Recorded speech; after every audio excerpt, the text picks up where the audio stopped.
Welcome to the show, everybody. The guest today is a buddy of mine, Danny Dahan. I met this awesome gentleman while at Rhythmia down in Costa Rica. What was that, last year, 2 years ago, 2019 to 2020? New Year's, Over the going New into Year. 2020. And today, Danny's going to share a little bit about his experience at Rhythmia. He's actually gone twice now, so I thought it'd be a beautiful way to shed some light about the Rhythmia trip, the Rhythmia journey, the Ayahuasca journey, and the amount of healing it's brought into his life. So, Danny, how you doing today, bud? I'm doing great, Troy. Thanks for inviting me on. I'm really excited to be here. Of course, man. Obviously, you and I connected deeply at Rhythmia. It's just funny how we connected over Outcast. It was the first thing, right? Yeah, you're still the only guy I've ever met who also has an Outcast tattoo. Yeah, I used to think I was crazy for that, and then and then I met you. I'm like, cool, man. There's someone else like me out there. The right kind of crazy, maybe. Yeah, it's cool that Andre went there a little bit after we did, right? Yeah, like 5 weeks later he was there. Yeah, that would have been. I don't know how my experience would have been if he was there. I might have been geeking out the whole time. I think I would have been too much of a fanboy. Honestly, Yeah. It would have been hard to keep my cool. He's like one of my ultimate heroes. Oh man, that's one of those people I want to meet so badly. Yeah. So, why don't we start like why this, bro? Why don't you tell us a little about yourself so the people get to know who they're listening to? All right. Like you said, my name's Danny. I play in a rock band in Brooklyn, New York. The band's called Added Color.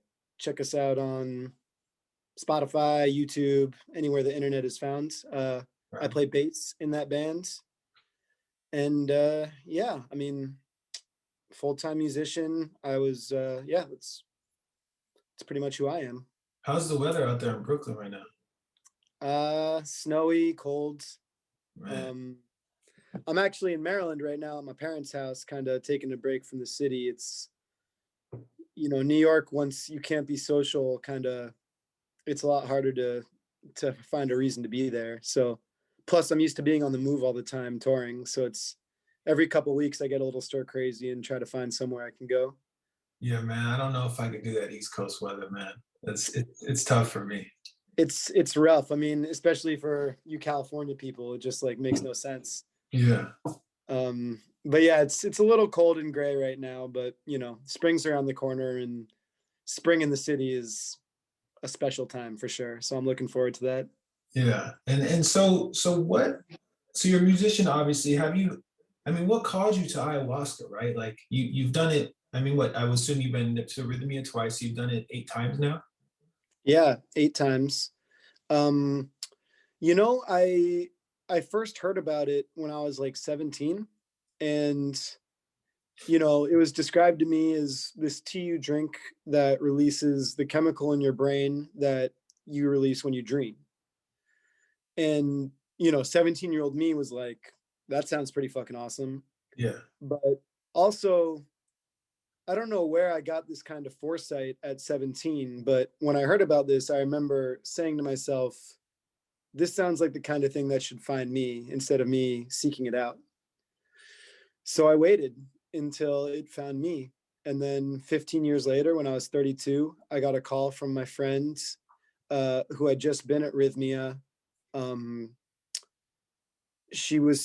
name is Allison Schur. She was sent down there to write an article for medium.com. And she's a writer. And she got back and called me and was like, you should check this place out. It's dope. They do ayahuasca. And I was like, I've been waiting for this call for 15 years. Yeah. Like, done. I'm booking it. Oh, that's fantastic. It really is. What you said is so true, right? I think, especially being Americans, right? Like when we want something, we get it. Yeah. Especially at that age, that is pretty profound for you to be able to have waited and kind of let it come to you, because it came to you when you needed it most, right? It absolutely, the timing could not have been more powerful. The fact that I ended up going at the end of that year of all years, which was a pretty tough year for me. And, the fact that I thought that really kind of, it's so unlike me. Like every other psychedelic, I was not waiting for it to find me. I was, pounding the pavement looking for that stuff, because I loved those experiences going back to my first experience with mushrooms when I was like 15. Um, but I don't know where that came from, but I'm glad I waited, and I'm glad it found me because the timing was cosmic. Cosmic is a good word. And so for people who don't know, the last episode I aired was with a guy named Leo Cordero. He's actually one of the shamanic healers who serves at Rhythmia. Rhythmia is a life advancement center down in Costa Rica. It's beautiful. Imagine a 5-star resort turned into an ayahuasca treatment center. They're working with Stanford, sending data there. So it's not like they're just serving and forgetting. They're actually sending the data they collect from people's experiences down there for very good purposes. Gym, day spa, what else they got? Volcanic mud bath. Yeah, the mud bath. You can take mountain bikes down to the beach in Yeah. non-pandemic times. Stem cell treatment. You can go get stem cell injections down there, which was like, if I would have known, I would have budgeted for that. Yeah, it was definitely those were a little out of my price range, but yeah, it's crazy. They offer all kinds of cool. They have a great pool, saltwater pool, great restaurant. It's just a beautiful campus. I mean, all this cool wildlife walking around. They got those 2 dogs. Yeah. Yeah, so just for anyone who's listening, this place is built for the Westerner, right? Like I mean, it's sad to admit, but we have a set of expectations that we honestly kind of just we grew up with, right? Like we press a button, there's a car waiting for us. We press another button, there's our groceries from Whole Foods, like fresh produce that's out of season is there for us. So as a Westerner, we're used to certain comforts and conveniences, and Rhythmia offers all of that, but then packages it in with ayahuasca ceremonies. And so let me ask you, going to Rhythmia, did you have any expectations or fears, or what was your mindset like heading into your first trip there? Going into Rhythmia the first time, I purposely did zero research about ayahuasca. I didn't want to know any. I didn't want to have any expectations. I mean, I'm the kind of guy who won't even watch a movie preview. So I really like to go into situations just to really have the most honest experiences I can. And I felt like with something as powerful as ayahuasca, based on the little I had heard about it, that any kind of advanced research I did would only like make me want to get in my head about it. Yeah. I figured with something that powerful, the best thing to do would be to just go as a blank slate, a leaf in the wind, if you will, and just kind of like have an experience, Yeah, I did the same. So if anyone's listening to this podcast and you want to turn it off now, would be a good time. Yeah, listen to this Honestly, when you get if back. you want to go in with a blank slate, more power to you. This is the perfect time to cut it off. And so what was it like? What was it like your first trip to Rhythmia? Can you tell us a little bit about it? Yeah. It was, to that point, the most profound experience of my entire life, without a doubt. Maybe the only thing that comes close is, the connection I've forged with music over the years. But my first ceremony, I was actually just thinking about this the other day. My very first ceremony started off really turbulent. And, there's this whole concept of surrender and letting go, because this other worldly being shows up in my mind, and she's like, "What's up? Like, you called?" And I was like, "Oh, hey, yeah, like, let's do this." And she's like, "Cool, well, you got to let me drive." And I was like, "Well, if you're driving, what happens to me? Like, I'm the one who drives Danny. Like, I don't know what to do if I'm not driving." And it was such a struggle at first. And I went up to the shaman, and I was feeling really sick, and I was like sweating, and I was like physically really uncomfortable. And I was like, "Man, I don't know what to do. Like, I'm trying so hard to let go. Like, I'm trying my best to let go. I'm trying so hard to surrender." And he was like, "You got to understand that trying is the antithesis of letting go." And then I was like, "Whoa." And then immediately just like threw up a whole bunch. And then it was like, then the ride really started. Yeah, and so for people who are wondering, because you mentioned she a few times, obviously in our planet there's a masculine energy which males are typically born with, and there's a feminine energy which females are dominant females. And ayahuasca is almost universally known as a feminine energy. It's a way of looking at it is Mother Nature. We refer to Mother Nature, Mother Nature. It's the soul energy of Mother Nature. You have a soul energy. Your dog, your cat has a soul energy, and the earth has a soul energy. And so, Mother Iowa, Mother Ayahuasca is the soul energy of Mother Nature, and you're actually bringing that into your body. And so, such a powerful message from the shaman, right? Like, how often Yeah. do you hear something like that? I mean, it was just, there's a reason certain people are shamans, and this, Yeah, he knew exactly what to say in that moment, and like in such a simple phrase that even might sound kind of trite now, but like in that moment, it was like exactly the thing that made me understand yeah, how to allow her in. It's such a strange concept when you've never experienced that before. Like, hmm 32 years of being alive, I had never not been the driver of Danny. yeah, And like conceptually, it's really tough to wrap your mind around, yeah. especially with all the other physical sensations that are happening, once the tea starts setting in. Yeah, and I want to point out too, you mentioned throwing up. It's often, people hear throwing up on ayahuasca and they think it's, you get sick. It's not like alcohol. If you can hear from what you just said, it was kind of like once a lesson had been learned and you had moved up the state of consciousness, all the negative stuff below that state, so all your former energetic residue has now been purged out of your body. So Yeah. when you talk about that, I mean, it makes perfect sense because I felt the same thing. And that's kind of the thing I think people don't express when they talk about their ayahuasca journey and throwing up, quote unquote, right? Yeah. It was like I was throwing up the idea that I had to try to let go. Exactly. And once that happens, it was no longer an issue. Yeah. It's very Yeah. It's one hard of to those put. things you have to try. And I think what one of them, I'm so thankful for you being here is because I know a lot of people are scared. Mm.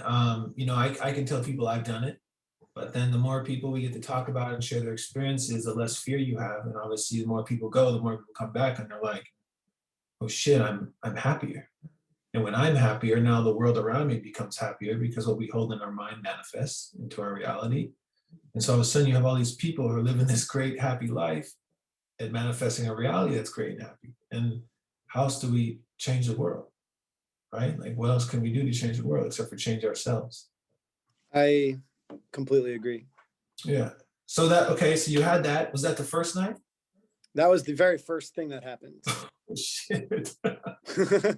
Okay, and so like what else? Keep going with the first journey. Okay.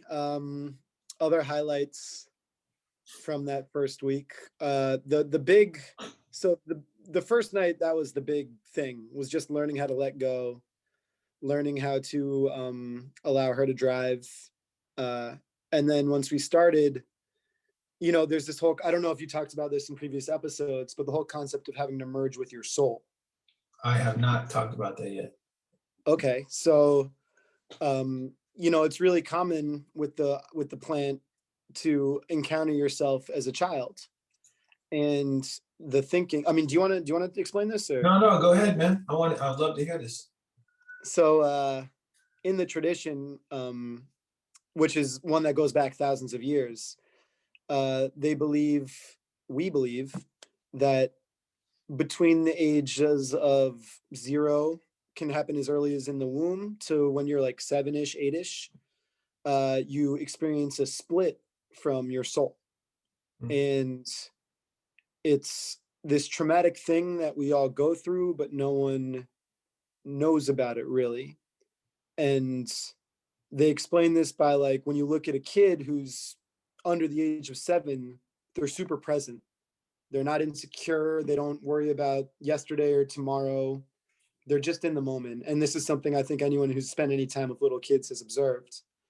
Um, and so we experience this splitting with ourselves, which we then try to fill in our adult lives, whether you fill it with being super ambitious in your career and you're a workaholic, or you're an exercise fanatic, or alcohol or drugs or cigarettes or anything. I mean, most everyone you meet as an adult has some kind of vice. Mhm. And it's because we're trying to fill this void in ourselves that we don't know why it's there or what it is.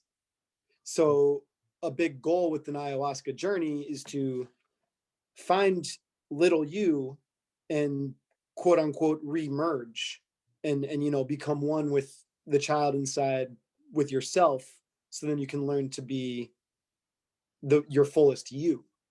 Yeah.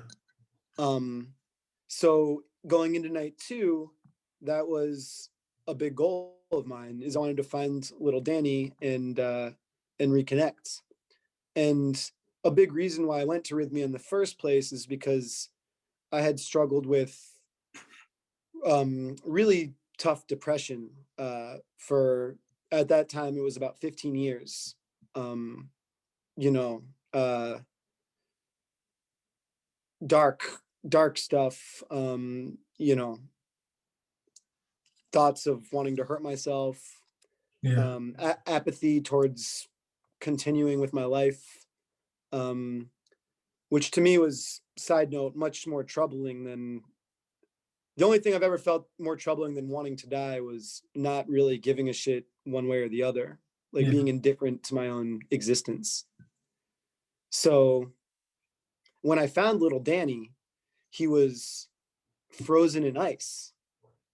Okay. Um, And did you see this? Did you know this? Did you how do you know this, right? Because I'm sure people are I, listening, they're like, how does he know he was frozen in ice? because I saw it. So, Okay. I was lying there on my mattress in Costa Rica, eyes closed, and I was asking her, I was like, hey, I want to merge with my soul. I want to find little me. And so she shows me this glacier out in the middle of nowhere, and encased in ice is like little 7-year-old me.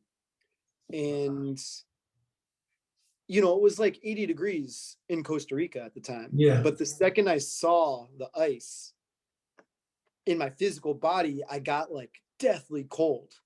I started shivering like crazy. They had to bring extra blankets to me. Like, and this is where it can get so strange, because like you think it's all in your head, but then like there I was freezing on an 80-degree night, basically at the equator.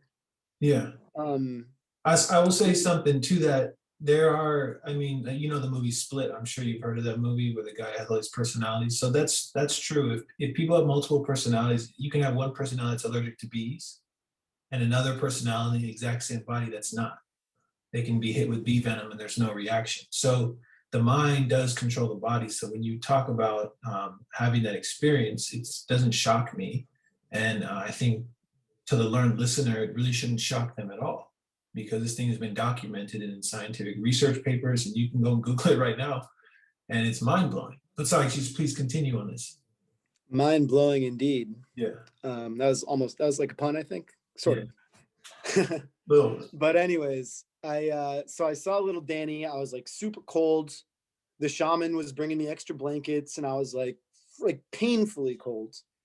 And then I had this moment where I realized, like, I am also a source of warmth. I have all this fire inside me. My body generates this powerful heat. And I took the glacier and I like wrapped my arms around it and just held it so close. And I was just saying, like, we can be warm, like we can be warm, we can be warm. And then like I was repeating it, and the ice started melting. And then the word warm became the word one. And then it was, we can be one, we can be one. And then like all the ice melted, and like little Danny was like out of there. And then I just kind of like we absorbed each other, I guess. Yeah, And it was this like really powerful experience, a lot of tears. yeah, Um, and you know they also talk about forgiving the unforgivable. And once I had kind of remerged and healed my heart, so to speak, I was able to forgive this one person from my past who was truly like a sadistic person, who caused me a lot of pain, and who was the root of my depression that had started when I was 17. And this awful high school administrator, monster of a woman. But I learned how to forgive her that night, because I realized that when you forgive someone, it doesn't have to be about absolving them of anything, but more giving yourself permission to move on, To let go. to Yeah. let go. And so between melting that ice and learning how to let that go in one night, 15 years of depression were just gone. Gone. I haven't felt like that since. And this is 13 months later. Yeah. I mean, I've had times where I'm sad. I've had times where I feel down and, this is a depressing situation or whatever, but it's a very, if anyone who's ever struggled with depression knows, it's like much different than like being actually depressed.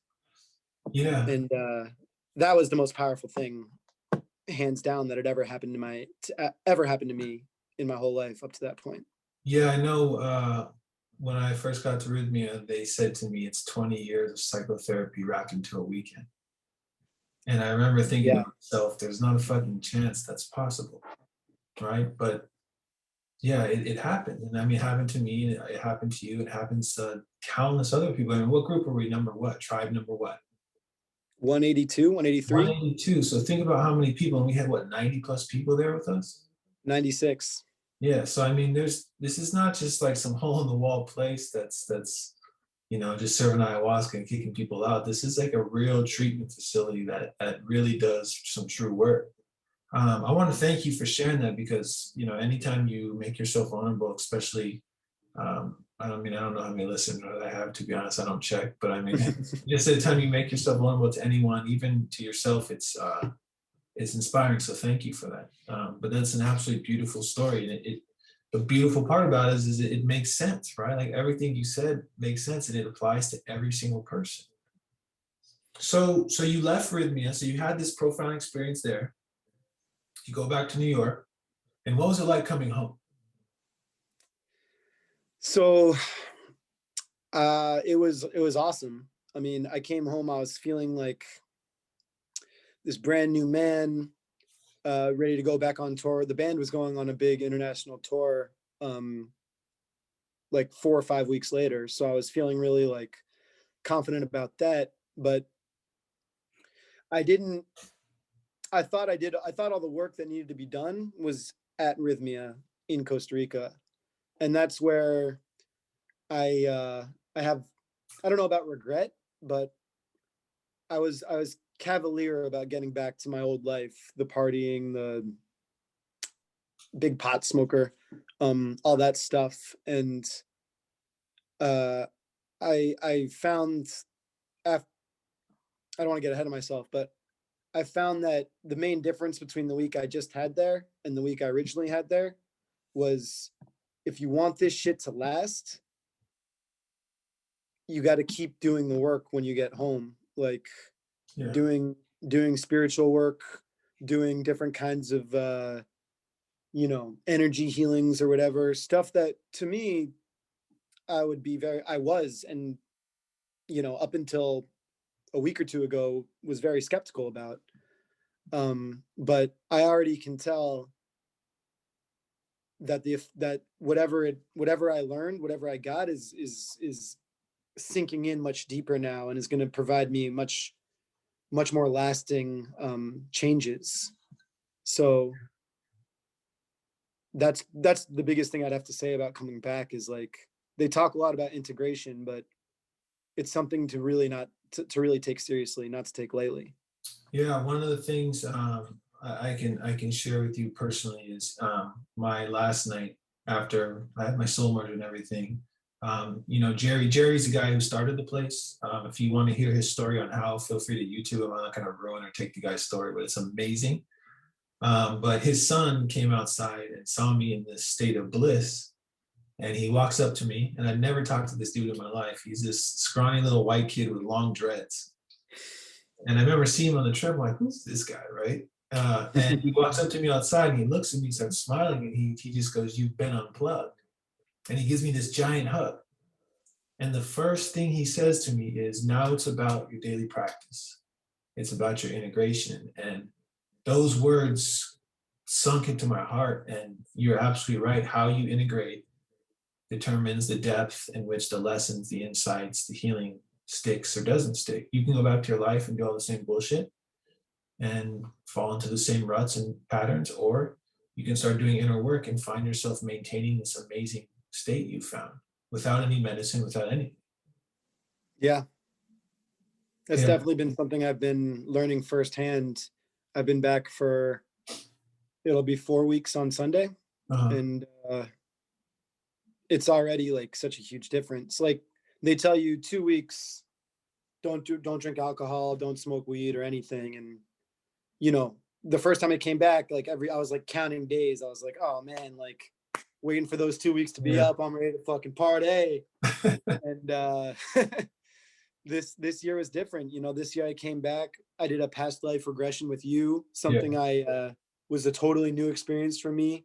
I just want to say that, you know, stuff like energy healing, sound healing, past life regression, like these were all things that I would be very skeptical of just in general. This isn't the kind of stuff I would naturally be all about doing, but doing this kind of stuff since I've been back, I've done all three of those things. And it's like every time I do something like that, it's like mind-blowingly powerful. Yeah. And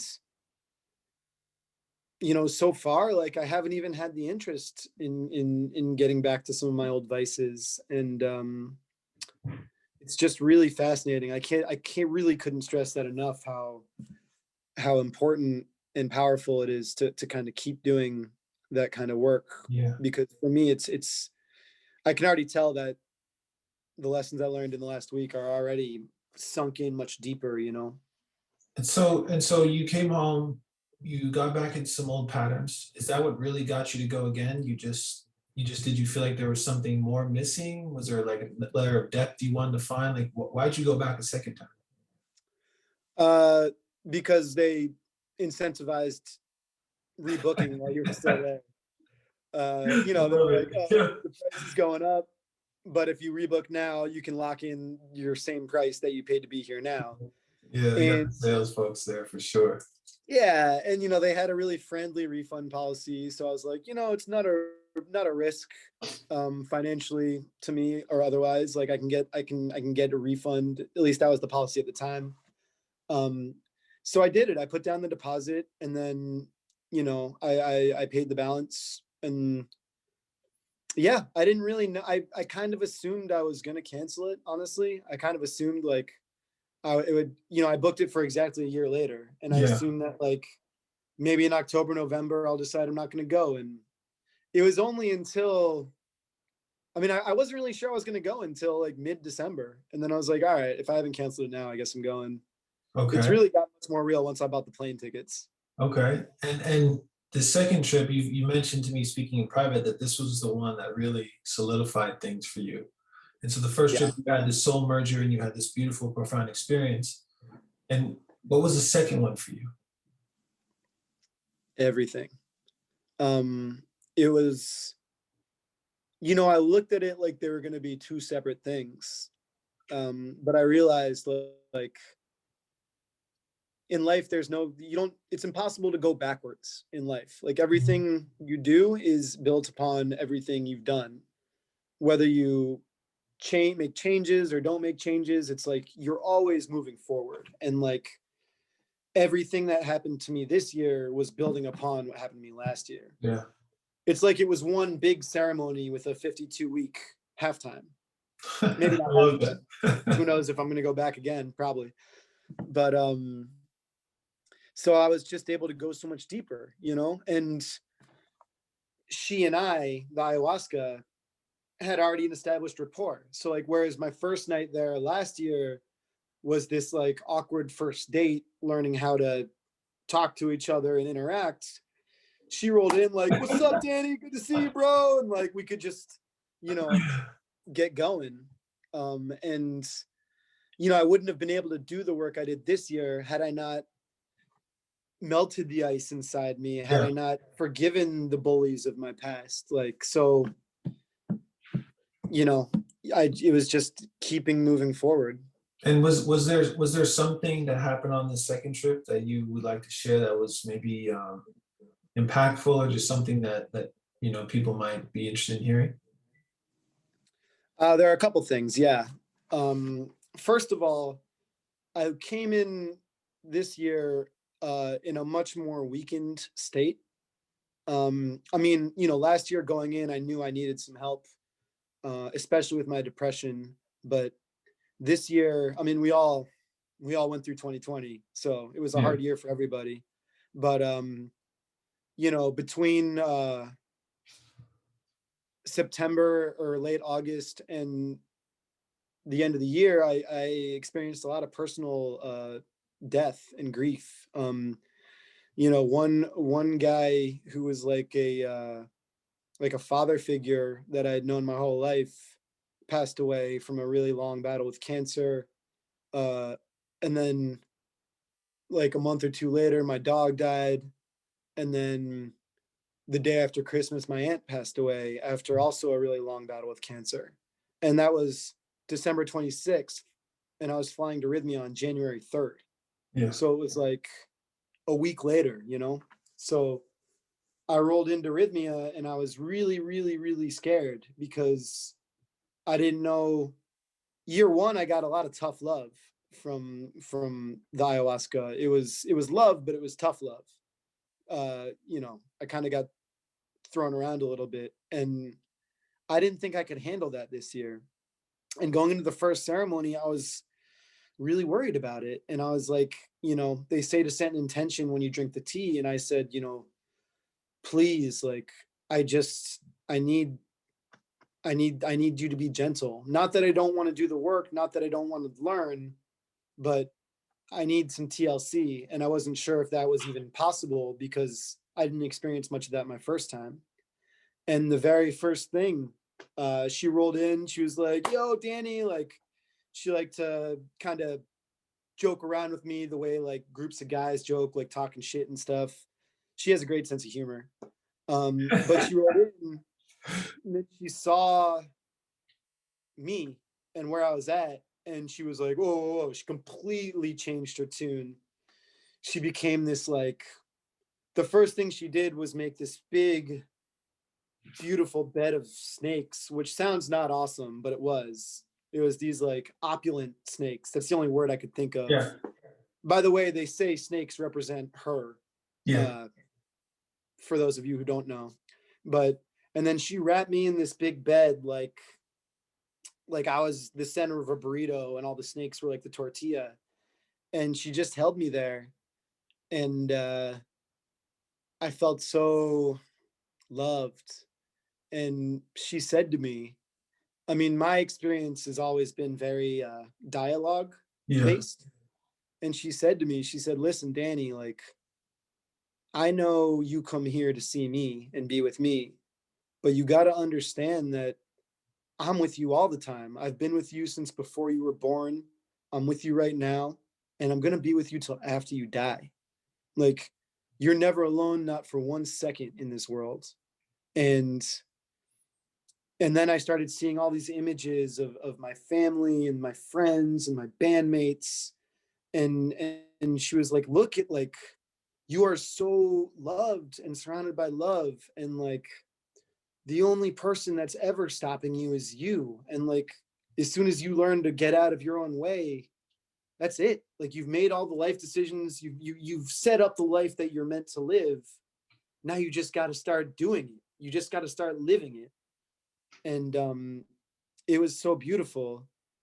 And then we did a lot of house cleaning work. We threw some stuff out that wasn't serving me, and she asked me to do some challenging stuff that I didn't want to do, but I trusted her to do it. Mhm. And she's like, "Listen, I'm proud of you. Like, you've done a really good job tonight. We went through some intense stuff. I know last year I kind of beat you up a little bit out of love, but I'm really proud of you. So where do you want to go? I'm taking requests. You can drive now." Yeah. And I was like, really? And she's like, yeah. And I was like, all right, I want to go see my aunt and I want to go see my dog. And she was like, let's go. And she took me to, I don't even know what, the spirit world, the land of the dead, whatever. Yeah. And I saw my aunt, and you know, she was right there. And she was still in transit, so I couldn't talk to her, but I could feel her. I could feel that she wasn't in pain anymore, that the cancer didn't come with her. She was in this octagonal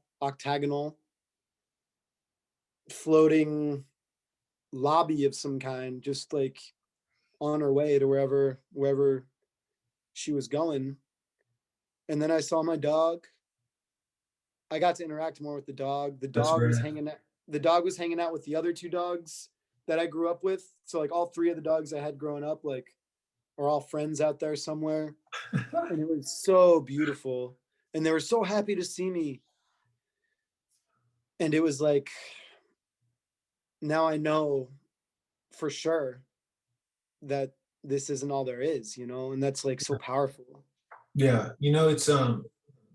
That's a beautiful experience. And I want to just say, you can listen to a podcast, you can read about ayahuasca, you can intellectually have an understanding of all of this, but experience transcends faith.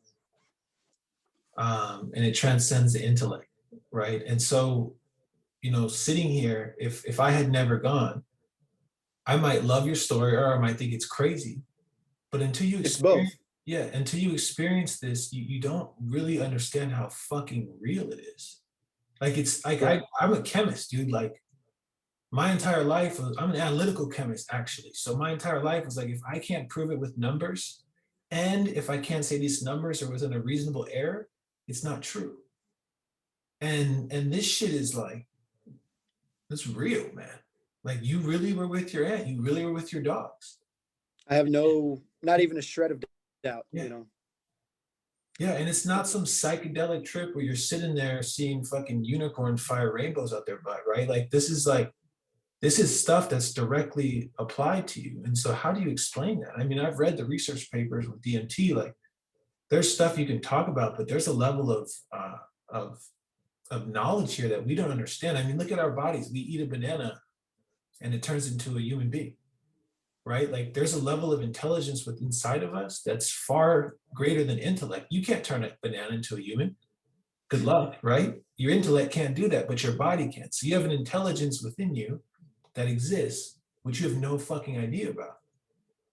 Now imagine being able to eat or drink something that also has this intelligence. Like that's the kind of stuff we're working with. And so, man, that's such a beautiful experience. And I didn't mean to cut you off. And then so you saw your aunt, you saw your dogs, and then was that what night was that? I'm curious. That was night one. Oh my God. Yeah.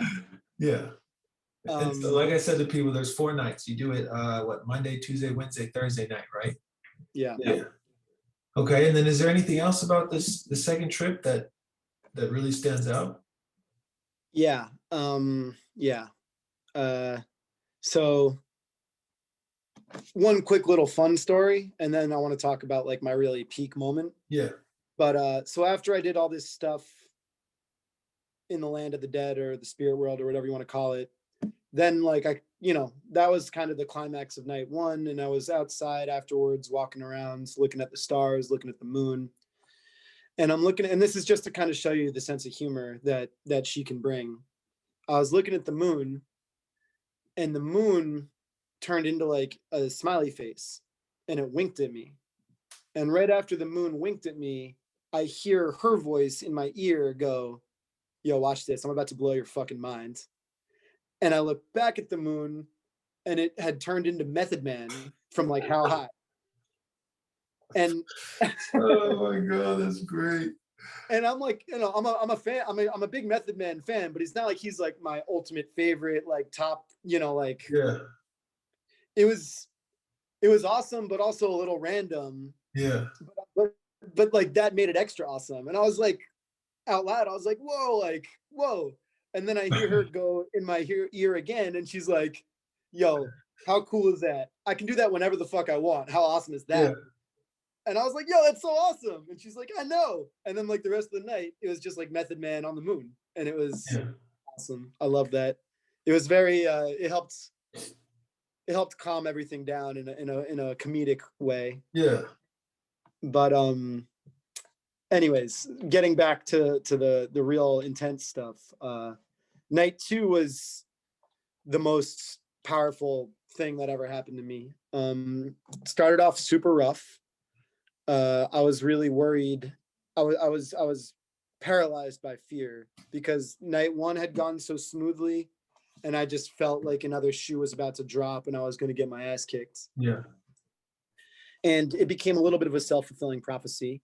So I had to go over to one of the shamans and I was like, hey, I need some help here.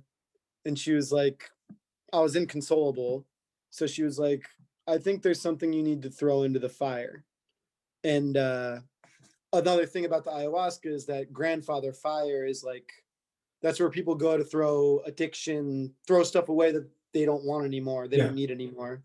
But you have to be 100% convicted for it to work. Yeah. So they say. So, I'm like, okay, I'll go to the fire. I don't really know what I'm going to the fire for, but when you get advice from a shaman, it's wise to take it. Yes.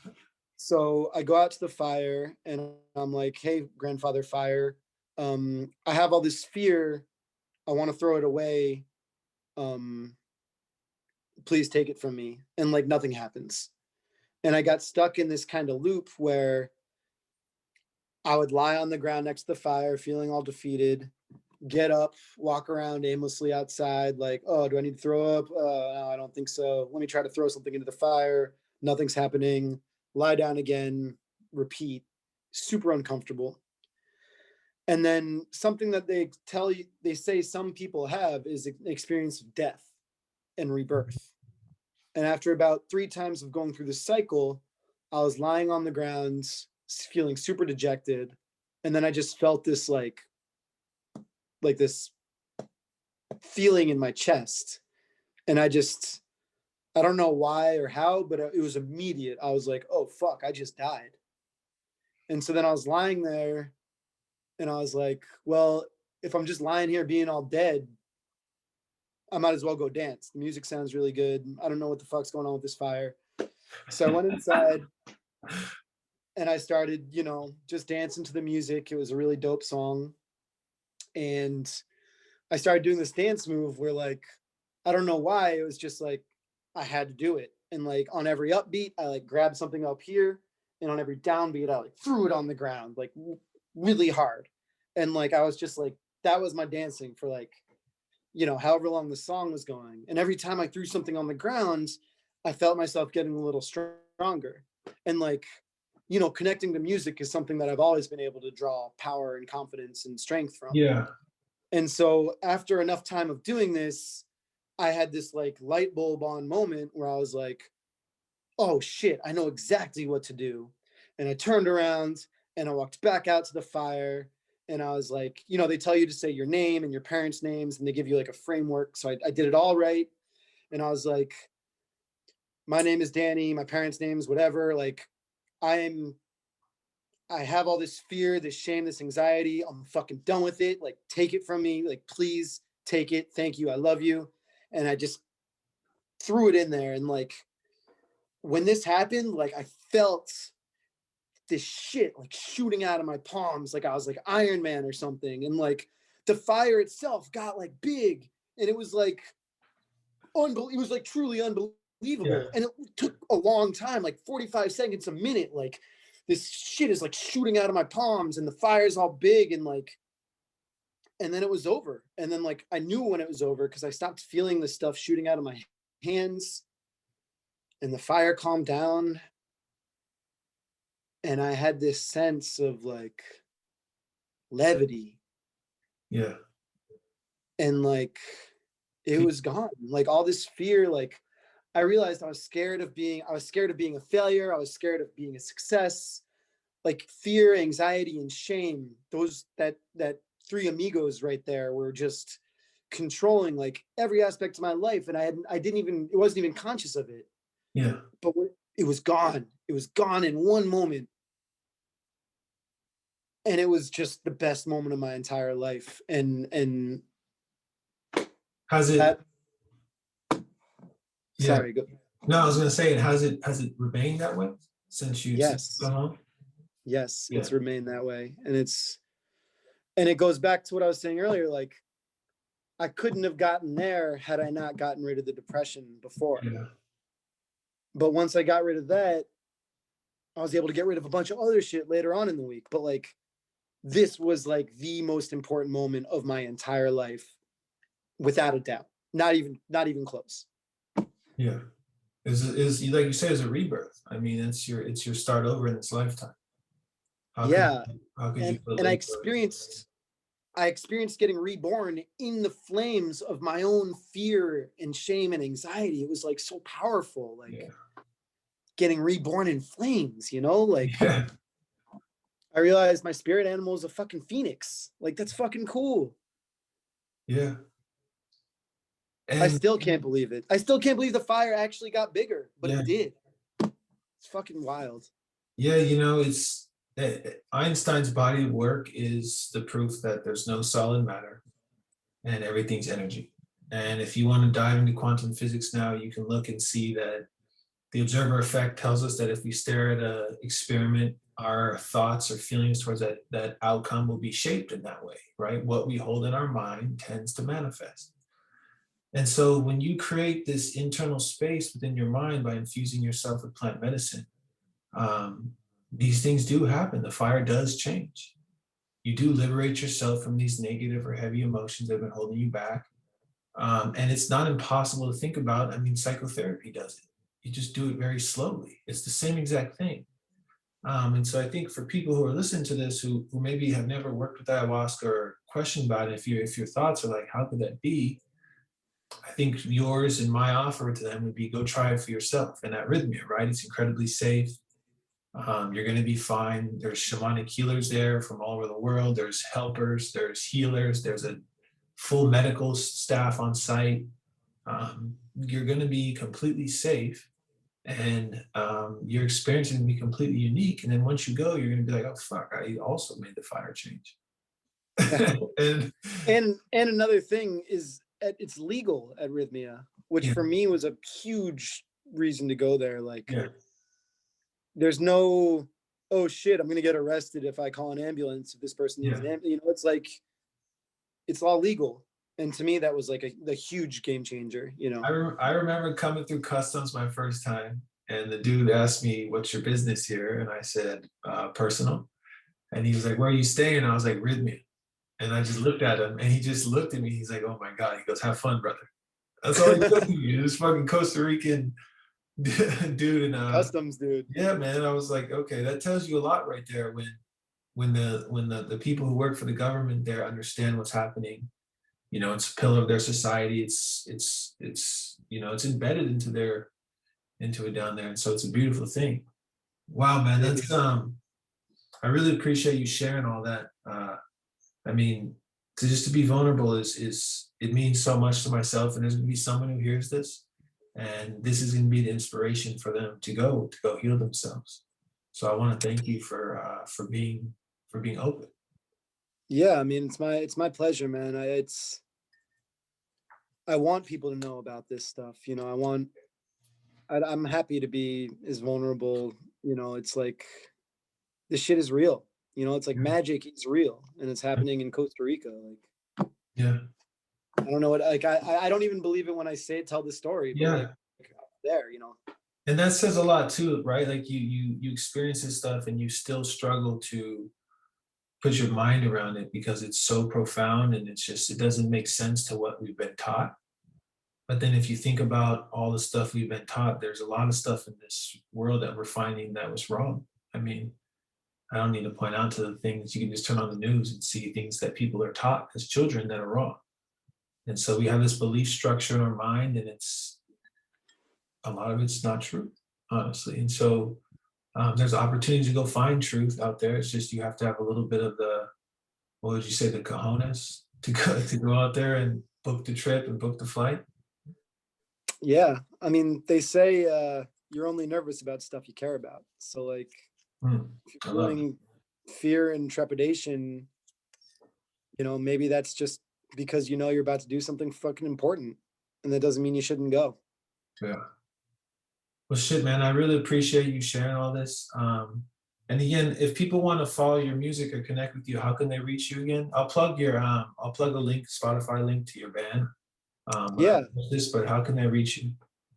the band is called Added Color, Hmm. and we're everywhere. All you need is the internet and a can-do attitude. We're on Spotify, YouTube, Apple Music, Tidal, Facebook, Instagram. I mean, everything, every Yeah. possible thing. So check us out, especially if you like rock music that will make you move. Yeah. I mean, who doesn't? That's what I'm saying. Well, shit, brother. I appreciate you, man. And obviously, you and I are gonna keep staying in touch. You're a true friend of mine. I'm glad I got to meet you down there. You helped my experience move forward just by having someone I could relate to. And I love that we've kept in touch, and for helping me spread the message about ayahuasca, about plant medicine, about healing, the spiritual dimension that exists. I want to thank you again for the time. Thank you so much, Troy, and likewise, man. I mean, meeting you down there was so helpful in my first experience, and yeah, I mean, ditto everything you said. So thanks for having me on, and yeah, happy to keep being friends, man. It's great to know you.